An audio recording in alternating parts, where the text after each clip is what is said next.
तमाशा season 4 के अंदर top 5 finalist के बारे में आज का मेरा रिव्यू होने जा रहा है।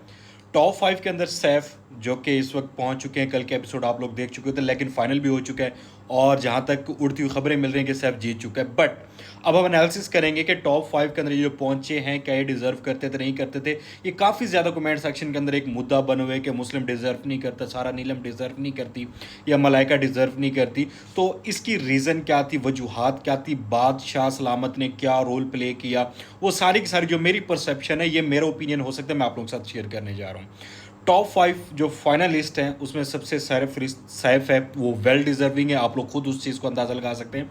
दूसरा यासीन, वो पहले तो था सैफ के सर पे, उसने किया, उसके बाद उसने अपनी गेम दिखाना शुरू किया। हालांकि जो वो गेम खेल रहा था शुरू में बिल्कुल भी नज़र नहीं आई, बट जब से उसकी जैनब के साथ दोस्ती ख़त्म हुई उसके बाद उसने अपनी गेम स्टार्ट की तो वो नज़र आना शुरू हो गया, लाइमलाइट के अंदर आया, जो कि एक पॉजिटिव पॉइंट ऑफ व्यू मिला। इसके बाद सारा नीलम और मलाइका और मुस्लिम, ठीक है। अब इनकी मैं डेफिनेशन आप लोगों को बता देता हूँ। अब मुस्लिम को कल सैफ ने एक रियलिटी चेक दिया है, कौन सा, जब सैफ शुरू में बैठ के बोलता था कि ये ग्रुप बाहर क्या दिख रहा होगा, और वो रियलिटी है कि वो बाहर क्या दिख रहा है, कितना नेगेटिव दिख रहा है। और ये सैफ ने कल बात भी की है मुस्लिम के साथ कि आप बहुत ज़्यादा नेगेटिव दिख रहे थे, और उसके साथ एक प्लस और चीज़ जोड़िए कि आप शुक्र मनाएं कि आप उन दिनों के अंदर नॉमिनेशन के अंदर नहीं आए। मुस्लिम की बचने की रीज़न ये कि आप लोग अगर शुरू से देख रहे हैं इसको, तमाशा सीज़न 4 को, तो जब इनका मैडी का, अवैस का, मुस्लिम का और अहमर का इनका ग्रुप चल रहा था, बहुत ज़्यादा नेगेटिविटी थी। हर शख्स यही चाह रहा था कि ये ग्रुप किसी भी तरह बाहर जाए। अवैस एलिमिनेशन के अंदर आया, अवैस बाहर हुआ, मैडी एलिमिनेशन के अंदर आया, मैडी बाहर हुआ, कुछ अरसा सस्टेन के, लेकिन मैडी बाहर आया।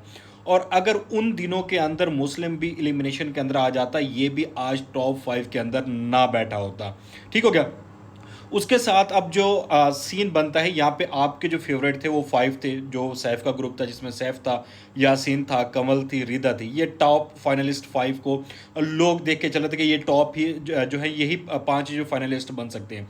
अब मलाइका का रोल क्या हो यहाँ पे, बादशाह सलामत ने ना 2 कार्ड खेले हैं। 2 कार्ड कौन से खेले जो मेरे पॉइंट ऑफ व्यू से है, अगर आप लोग अदनान सिद्दीकी साहब को यहाँ पे टैग करेंगे तो ये हो सकता है मेरी वीडियो उन तक पहुंचे और नेक्स्ट किसी सीजन के अंदर ये चीज़ ना की जाए। पहला ये कि ग्रुप बंदी, किसी भी गेम के लिए ग्रुप बंदी या तो दी जाए आपके कंटेस्टेंट को, कि कंटेस्टेंट ही उसकी ग्रुप बंदी को खुद अपने हिसाब से देखें, या ड्रॉज करवा लिए जाएं, फिर बाय लक जो जिसके साथ है बेहतर है। अगर देखा जाए मलाइका को, मलाइका बहुत ज़्यादा नेगेटिव चल रही थी, लोगों के रिव्यूज़ 50-50 थे मलाइका को लेके, जब तक दानिये के साथ और जैनब के साथ और उन लोगों के साथ ये कम्युनिकेशन के अंदर थी, फ्रेंडशिप के अंदर थी। जब से बादशाह ने इनको सैफ के ग्रुप में डाला, उस दिन से इसकी पॉजिटिविटी शो होना शुरू हो गई। ये कार्ड खेले बादशाह सलामत ने कि खुद ग्रुप बनाया और उस ग्रुप को सैफ के साथ डाल दी, जो कि एक पॉजिटिविटी उसकी आई है सामने। तो ज़ाहिर बात है इस शो के अंदर, रियलिटी शो है, यहाँ पे आपकी पर्सनैलिटी को और आपकी पॉजिटिविटी को ही वोट किया जाता है। तो उस वजह से वो फाइनल वीक तक पहुँच गई हैं।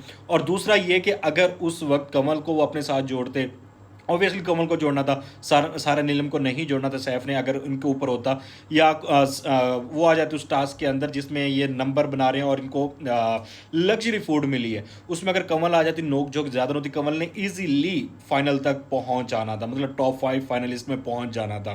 तो एक तो ये कि कमल की नोक झोंक सैफ के साथ उसने डिस्टर्बेंस क्रिएट की है, और दूसरे डिस्टर्बेंस क्रिएट हुए बादशाह सलामत ने जो खुद से ग्रुपिंग बना के उतारी है, तो उस वजह से। और सेकंड, बादशाह सलामत को अगर यहाँ पे मैं एक और चीज़ बताना चाहूँगा कि मैडी की जो हुकूमत है, मैडी की जो वजारत रही है, सबसे नाकाम वजारत रही है, उसको बादशाह सलामत ने नॉमिनेशन में नहीं डाला। सैफ विन हो कर चुका था और उसके साथ वजारत किसकी थी, यासीन की थी। अलबत्ता वो यासीन को दी भी बादशाह सलामत ने थी, लेकिन जब एक चीज़ को आपने सेव कर दिया तो आपको नहीं चाहिए कि आप उसको अनसेव करें। तो उस वक्त जो ये अनसेफ हुए सैफ और यासीन, तो उसने भी इस ग्रुप के अंदर खलल डाला है। तो अगर वो खलल भी ग्रुप के अंदर ना आता तो तब भी रिदा ने एलिमिनेट नहीं होना था। तो आपके जो टॉप 5 फाइनलिस्ट होने थे वो सैफ का ग्रुप ही वहां तक पहुंचना था, क्योंकि शुरू से लेके एंड तक इनकी जो वाइब आई है, ऑडियंस तक जो वाइब आई है, वो पॉजिटिव थी।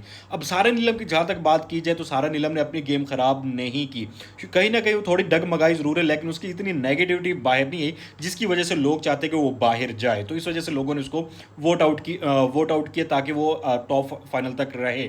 तो मुस्लिम और मलाइका के पहुंचने की ये रीज़न है कि वो यहाँ तक क्यों पहुंचे। अगर मुस्लिम पहले 4-5 4-5 हफ्ते के अंदर एलिमिनेशन के अंदर आता तो ऑटोमेटिकली उसने एलिमिनेट हो जाना था। तो वो उसकी खुशकिस्मती है, उसने दिल जान से खेला है तो यहाँ तक पहुँचा है, और लास्ट वीक में भी वो गेम जीत के पहुँचे, जो कि उसके लिए पॉजिटिव चांस था। और जब इंसान 8-9 हफ्ते आ चुके तो ऑब्वियसली कुछ ना कुछ तो पॉजिटिव साइड किसी न किसी पर्सन की आ रही होती है।